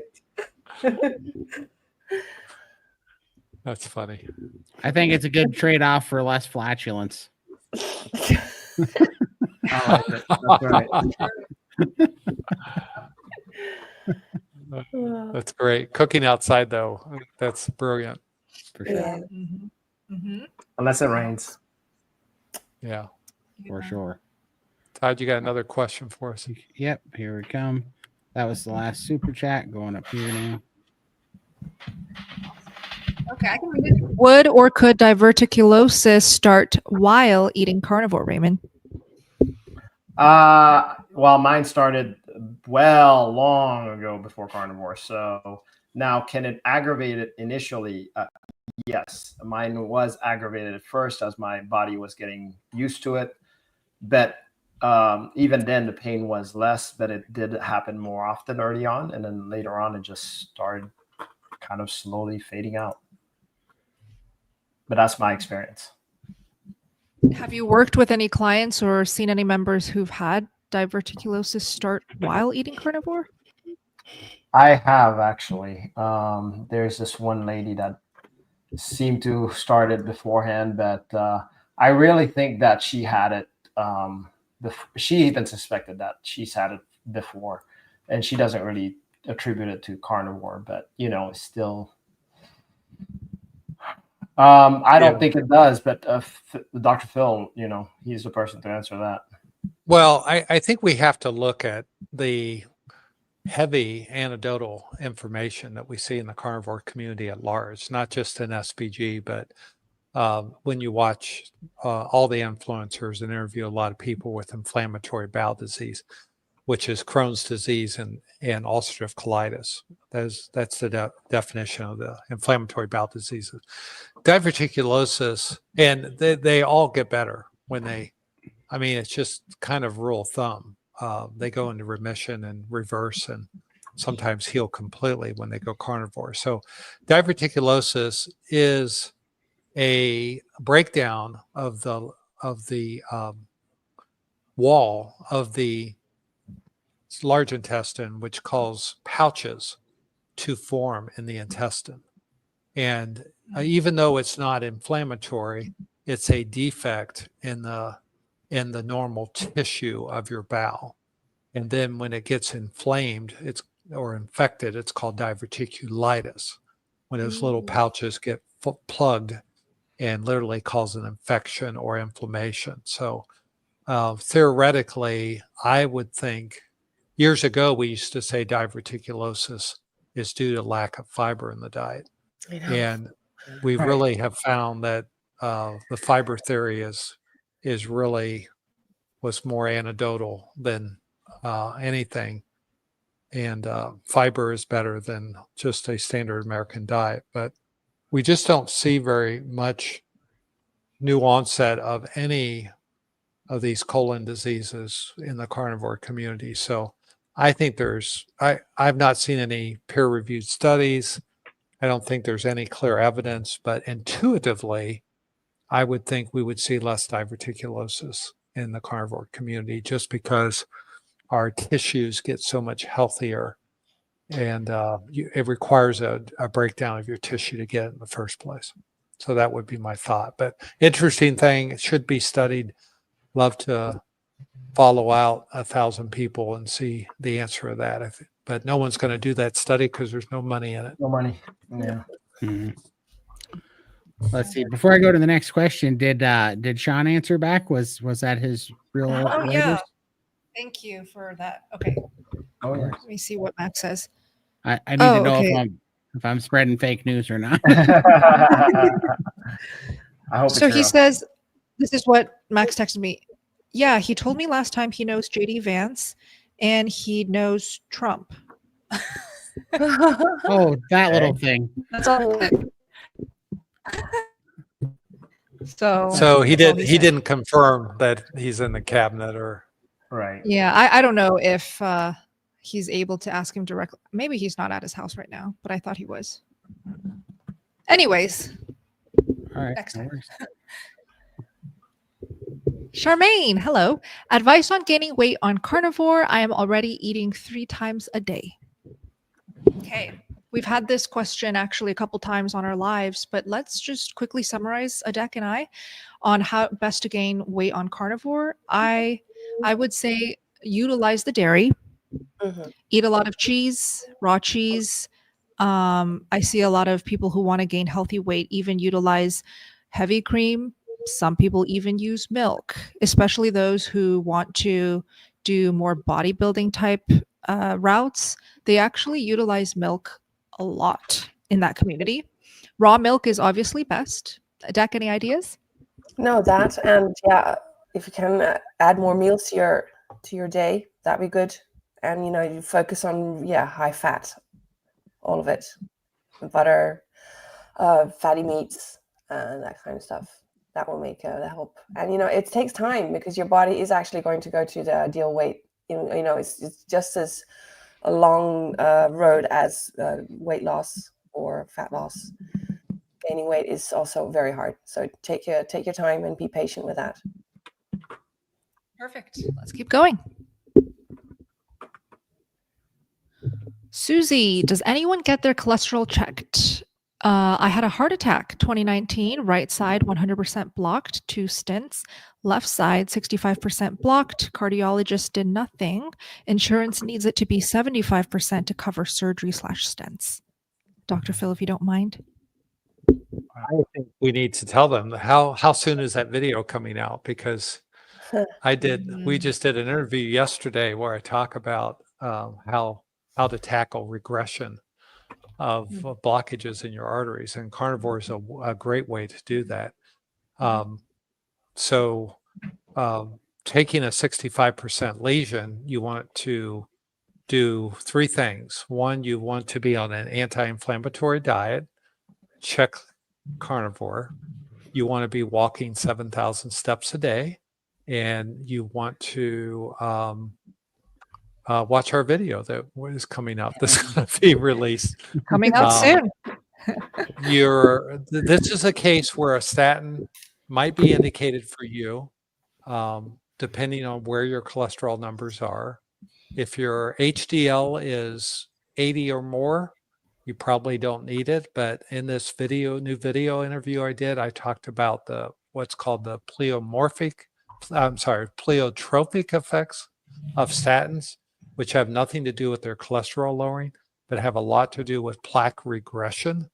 And I give the evidence and discuss a huge peer-reviewed article that took 76 studies and looked at all the data, and it's all going to be available for you with an attachment where you can look at summary of all 76 studies and make a quick judgment for yourself what you want to do. But I explain how all this works out and give you some information so you can discuss with your doctor.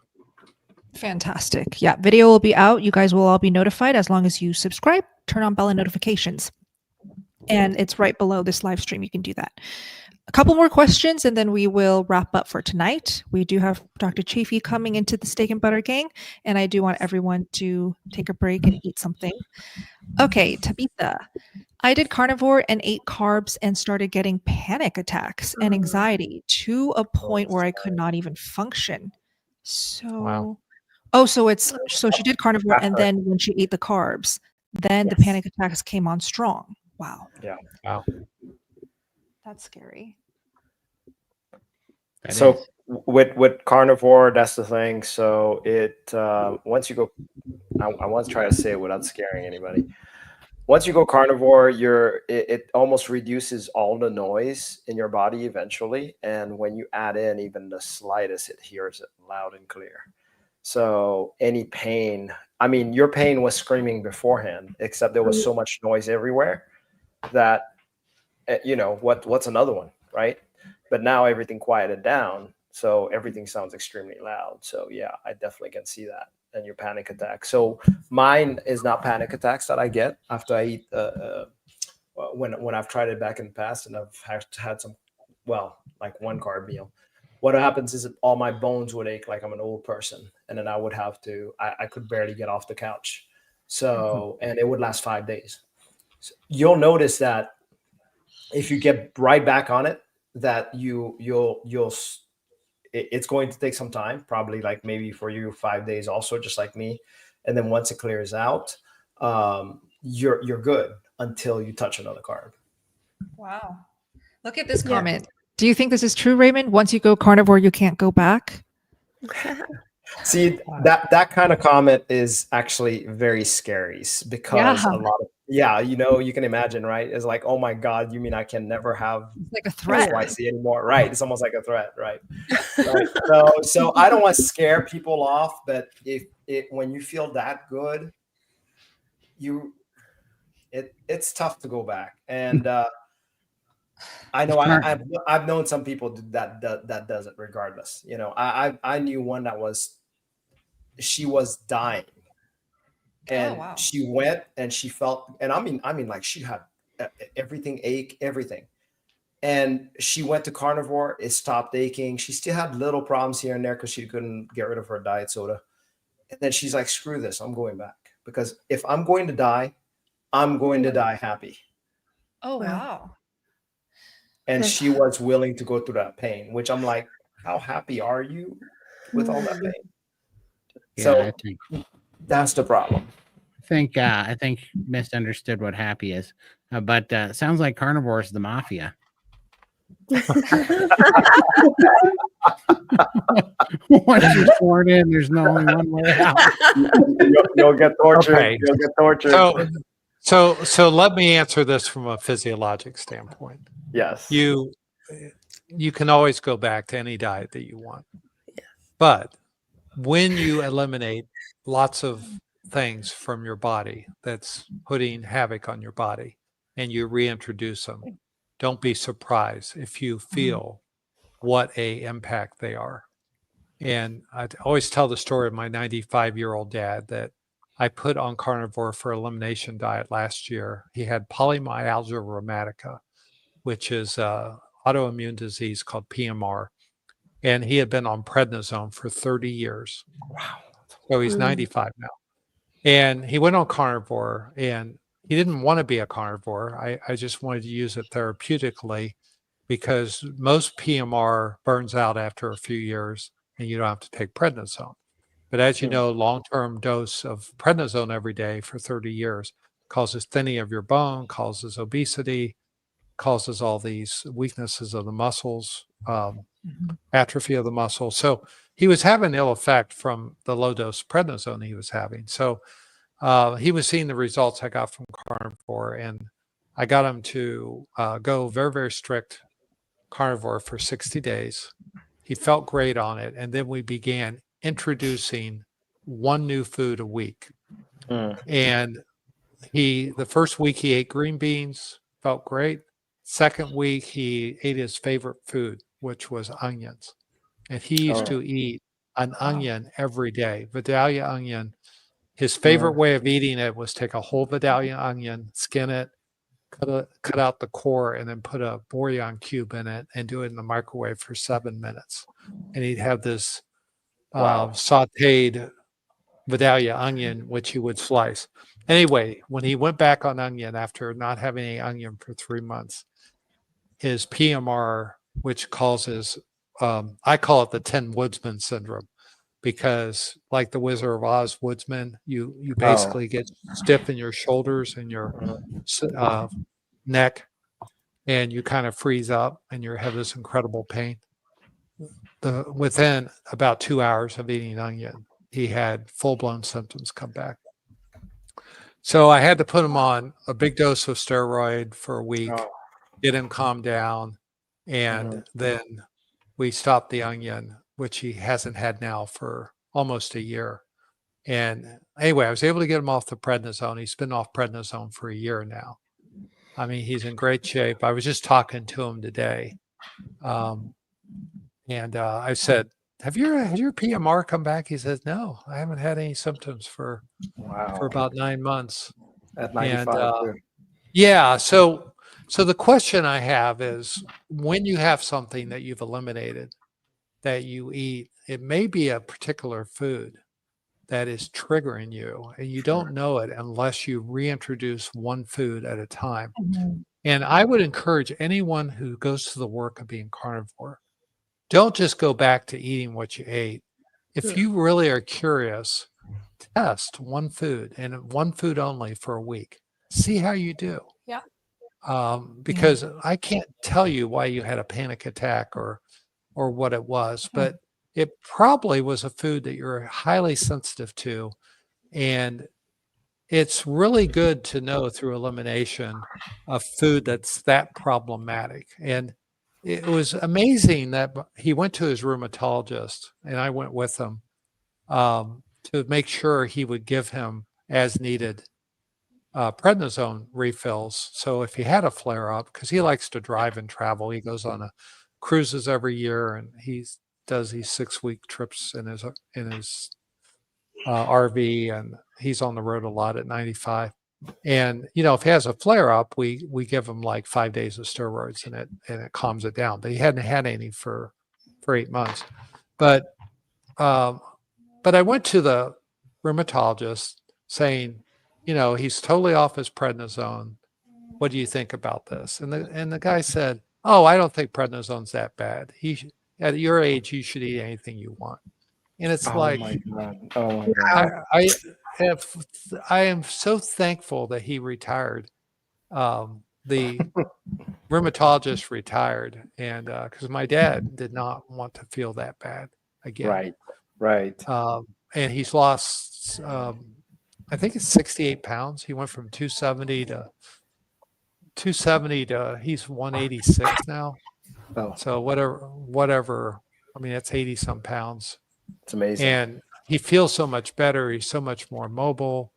His bones are getting stronger, and it's just, but I'm so thankful that I see carnivore as an elimination diet. And I think the person asked the question about the panic attack or anything, you have to, if you're going to do the work to do carnivore, do the work to reintroduce foods one at a time and try to find out if there's a trigger food that is just not worth it. Because, and it's not that you can never go back from carnivore, it's just leverage it and find out if there's a specific foods that are just not good for your body and your metabolism. Because the foods will tell you.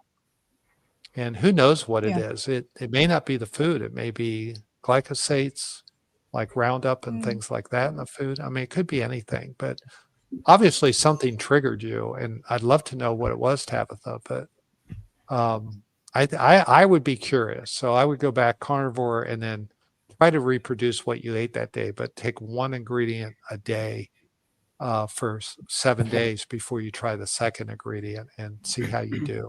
Because I'd love you to pinpoint what, is there one food that you can avoid that will stop you having panic attacks? That would be worth a mint in my book.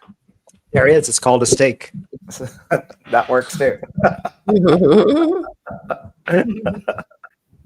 Well, great tips. So keep us posted, Tabitha and Tabitha. I wanted to ask everyone in this live stream a question. So after going carnivore, because we talked a little bit about what does it mean to be happy, after going carnivore, do you feel like your happiness and your joy was sucked away from you because you don't get to eat certain foods anymore? Yes or no? And this is for everyone in the live stream right now and also watching the playback. Put your answer in the live chat or in the comment section. I'd be curious to know what your thoughts are on this. And that's a great question, Bella, by the way. Great question. Well, what's your answer, Raymond?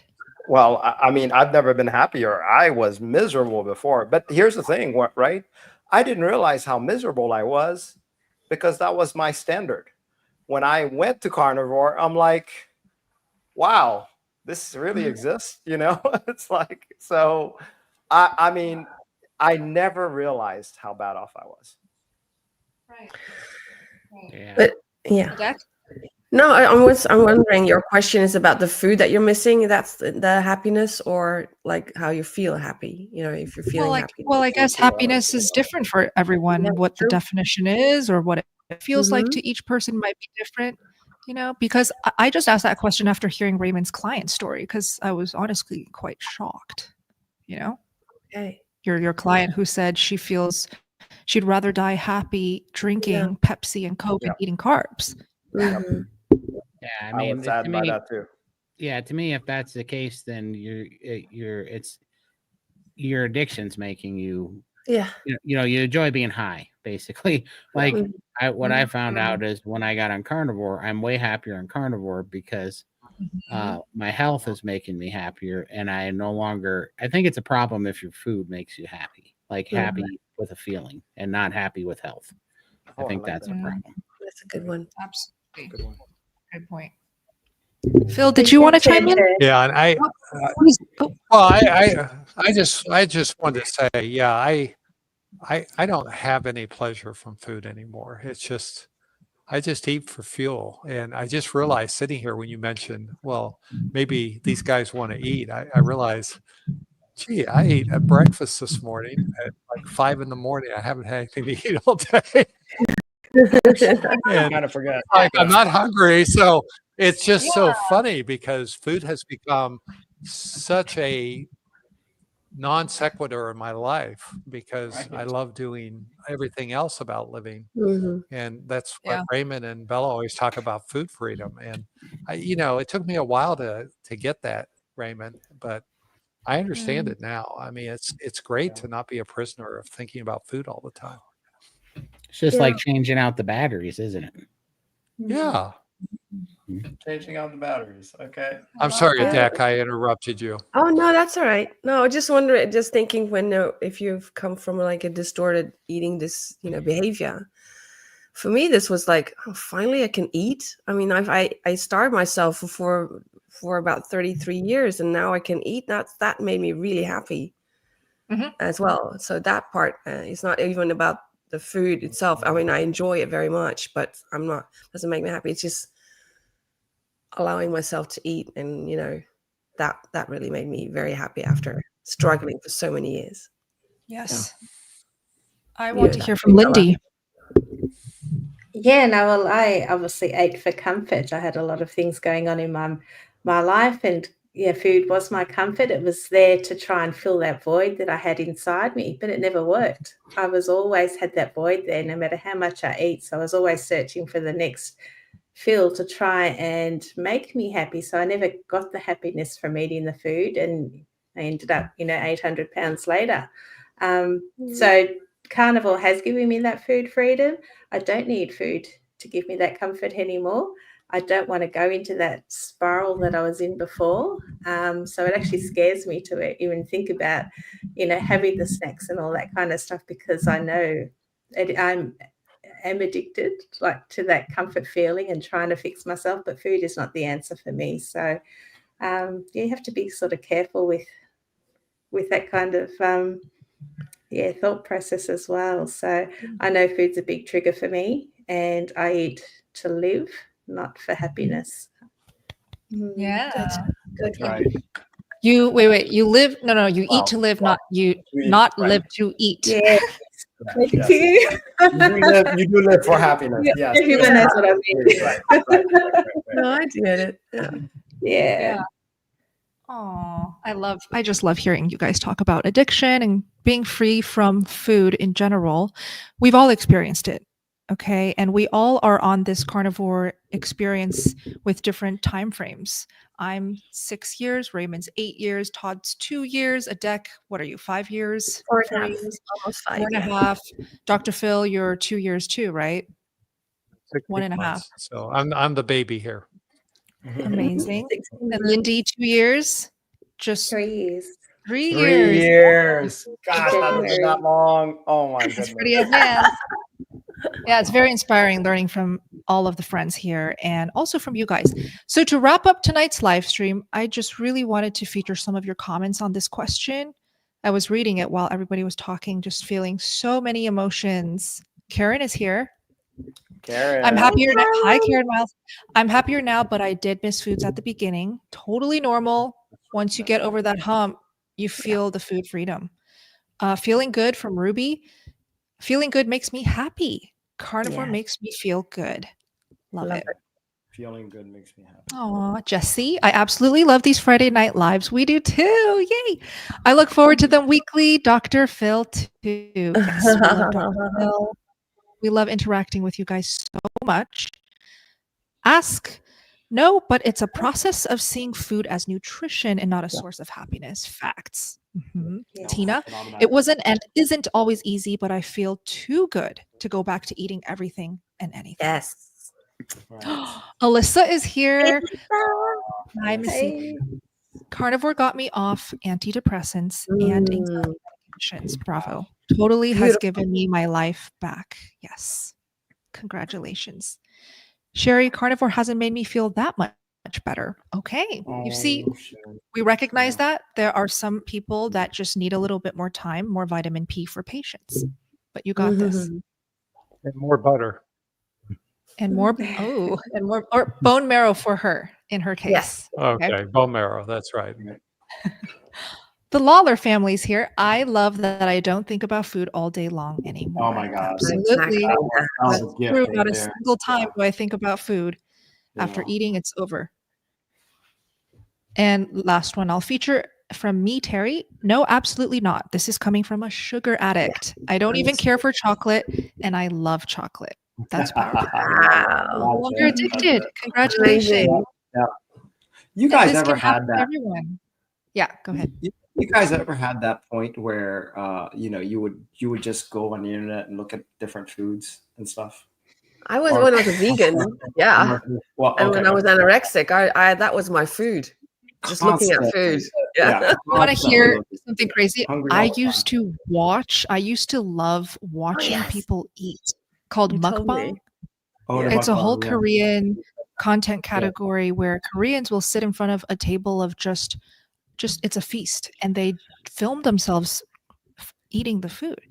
And I would be so hungry all the time on a vegan diet that all I can do as a hobby is watch those videos. Mhm. Like how crazy from going from a life like that, my free time, I spend it like that, to now helping others heal on a carnivore diet. I'll take this life any day. Yay. And that's because carnivore. Yeah. So there's probably a whole community of people out there, Bella, that watch you eat Yeah. on Instagram. That's true. That's right. That's how I found you, Bella. I mean, Oh my gosh. That's probably why they were looking for that. You probably have Insta stalkers out there by the droves. Isn't one of those Bruce Lee movies say that the students become the teacher? yes. Oh my. That's funny. Wow. I found a better way to use this content, this famous content, to create community. Yay. Yeah. Yes. What does that mean, Tim? That's why Asians are short. What does that mean? Because they don't eat. They don't have good quality Because nutrition. Bella's not short. Right. Bella is not short. I'm actually 5'10", guys, if you don't know. Yeah.